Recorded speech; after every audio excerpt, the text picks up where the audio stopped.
Assalamualaikum warahmatullahi wabarakatuh. Kembali lagi di channel Pena Mahabbah.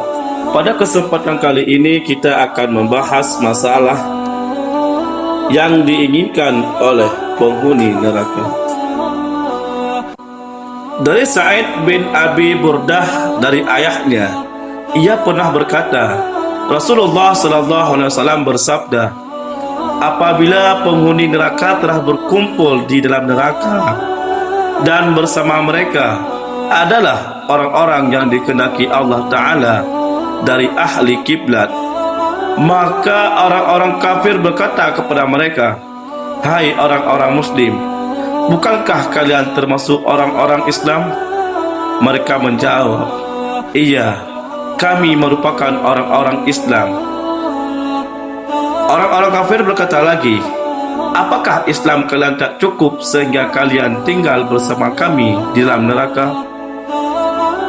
Dukungkanlah dakwah kami ini dengan cara like, komen, dan berlangganan, serta bagikanlah dakwah kami ini agar bermanfaat bagi yang lainnya. Semoga Allah membalaskan kebaikan Anda. Mereka menjawab, kami memiliki dosa, karena itu kami disiksa. Begitu mendengar percakapan mereka, Allah Ta'ala langsung memberikan perintah untuk mengeluarkan orang-orang dari golongan ahli kiblat. Lantas mereka dikeluarkan. Ketika orang-orang kafir melihatnya, mereka berkata, alangkah inginnya kami dahulu menjadi seorang Islam, sehingga kami dikeluarkan seperti halnya mereka itu orang-orang Islam. Kemudian Rasulullah SAW membacakan firman Allah Ta'ala. Orang-orang kafir itu seringkali menginginkan kiranya mereka dahulu di dunia menjadi orang-orang Islam. Quran Surat Al-Hajj. Di dalam hadis yang lain Rasulullah SAW bersabda, apabila kiamat telah terjadi, maka mereka Jibril alaihissalam berkeliling selama 4.000 tahun. Lantas di dalam neraka ia mendengar suara seseorang dari umatku mengucapkan, ya Hannan, ya Mannan, ya Zal Jalali wal Ikram. Nabi SAW melanjutkan, kemudian malaikat Jibril alaihissalam datang dan bersujud di aras, lalu berkata, wahai Tuhanku, aku mendengar di dalam neraka suara seseorang dari kaum muslimin mengucapkan, ya Hannan, ya Mannan, ya Zal Jalali wal Ikram, selama 40.000 tahun. Aku yakin bahwa dia adalah dari umat Muhammad alaihissalam. Wahai Tuhanku, sesungguhnya engkau telah mengetahui kedekatan antara aku dan Nabi Muhammad alaihissalam, dan aku sangat suka berbuat suatu kebaikan dengan mewakili kedudukan Nabi Muhammad SAW. Kini salah seorang dari umat beliau berada dalam neraka, maka izinkanlah aku untuk memberi syafaat kepadanya, ya Rabbi, ya Zal Jalali wal Ikram. Kemudian Allah berfirman, aku terima permohonan syafaatmu untuknya dan aku serahkan dia kepadamu. Maka pergilah kepada malaikat Malik penjaga neraka dan katakanlah kepadanya, ia akan mengeluarkan dan menyerahkannya kepadamu. Kemudian malaikat Jibril alaihissalam pergi dan berkata kepada malaikat Malik, sesungguhnya Allah Ta'ala telah menyerahkan seseorang kepadaku. Keluarkanlah dia dari neraka dan berikanlah kepadaku. Nabi SAW bersabda, kemudian malaikat Malik masuk ke dalam neraka dan mencari selama 1.000 tahun, namun tidak menemuinya. Lalu malaikat Malik keluar dan berkata, wahai Jibril, sesungguhnya neraka Jahannam sedang mendidihnya hingga dapat membuat besi menjadi seperti batu dan manusia menjadi seperti besi, maka aku tidak menemukannya. Lantas malaikat Jibril alaihissalam lantas pergi dan bersujud di aras untuk kedua kalinya, lalu berkata, Wahai Tuhanku, malaikat Malik tidak menemukannya. Di manakah dia? Allah Ta'ala berfirman, wahai Jibril, pergilah kepada malaikat Malik dan katakan kepadanya bahwa dia berada dalam jurang ini.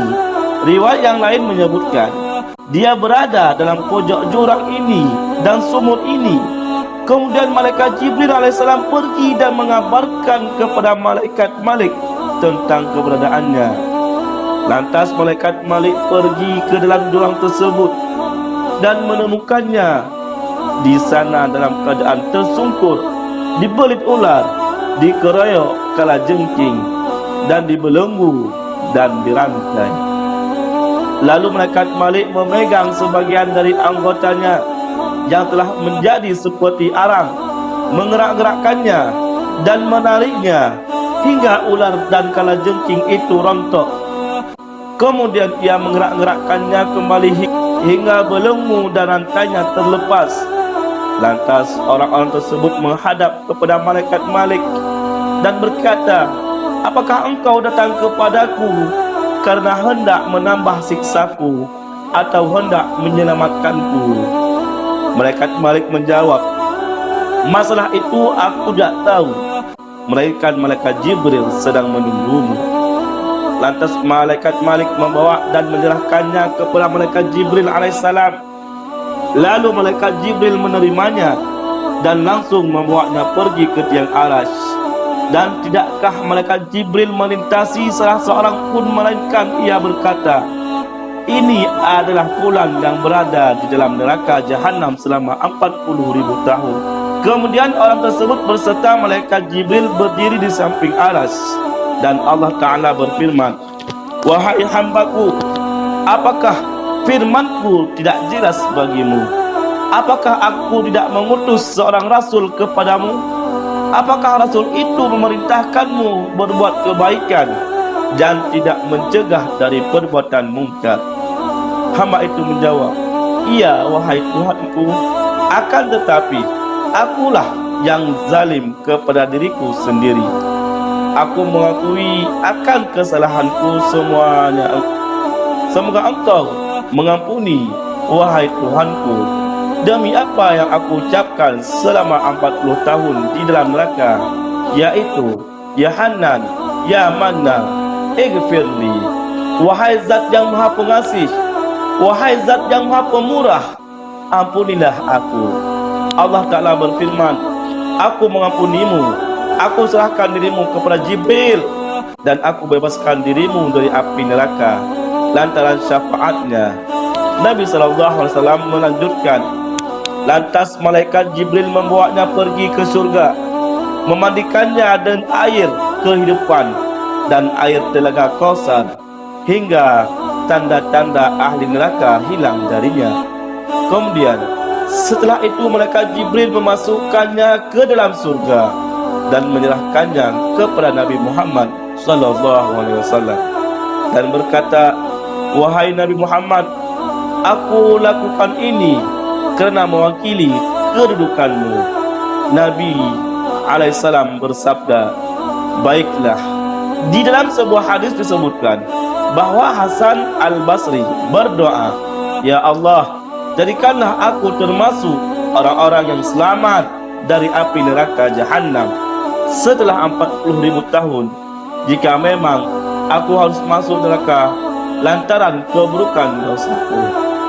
Sahabat pena mahabbah, marilah kita tingkatkan amal ibadah kita, sehingga kita selamat daripada api neraka, api yang sangat besar, api yang tidak ada bandingnya di dalam dunia ini. Wallahu a'lam bishawab. Wassalamualaikum warahmatullahi wabarakatuh.